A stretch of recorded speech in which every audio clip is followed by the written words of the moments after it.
Helen Keller.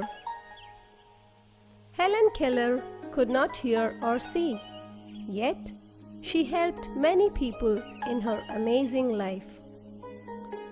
Helen was born in Alabama on June 27, 1880. She was a happy, healthy baby, but when she was almost 2 years old, Helen became very sick. Doctors called it an acute condition of the stomach and the brain.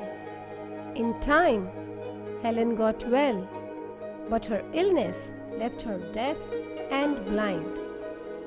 Helen felt all alone in the dark and silent world because Helen could not hear. She also could not talk. She had no way to tell other people how she felt or what she saw. Helen did not know other people had feelings. She often hit other children.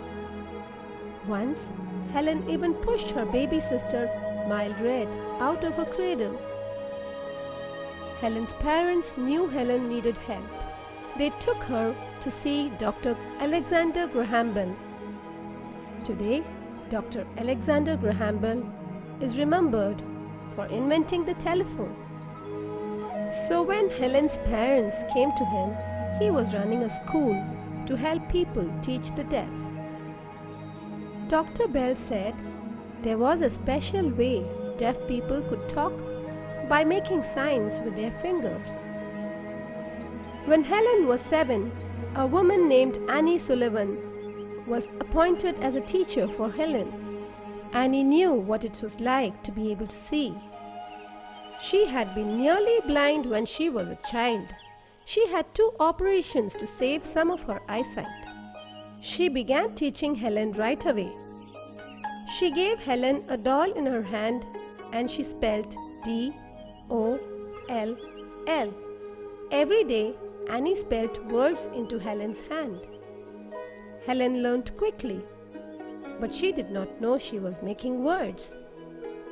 She was not able to talk to people. Annie and Helen had many fights. Annie wanted Helen to obey her, but Helen did not. Helen was used to doing what she wanted. Her parents felt sorry for her. They never punished her when she was bad. At times, Helen ate with her fingers and grabbed other people's food. Annie made her use a fork and a spoon and eat on her own.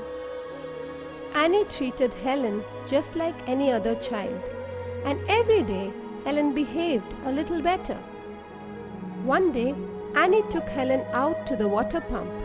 While the water poured over one of her hands, Annie spelled water.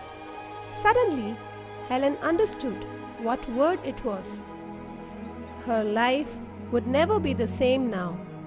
Helen learned so much that she could talk to people and they could talk to her.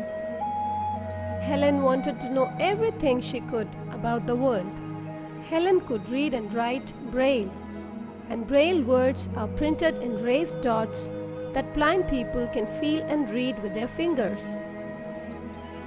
She also learned lip reading by touching people's face, and when she was a teenager, Helen learned to speak. When Helen was 20, she did something that many people thought it was impossible. She went to college and Annie went with her to help her study. Helen spent her life helping blind and deaf people. She gave speeches and wrote many books. Helen Keller died on June 1, 1968. But people all over the world still remember her courageous, helpful life.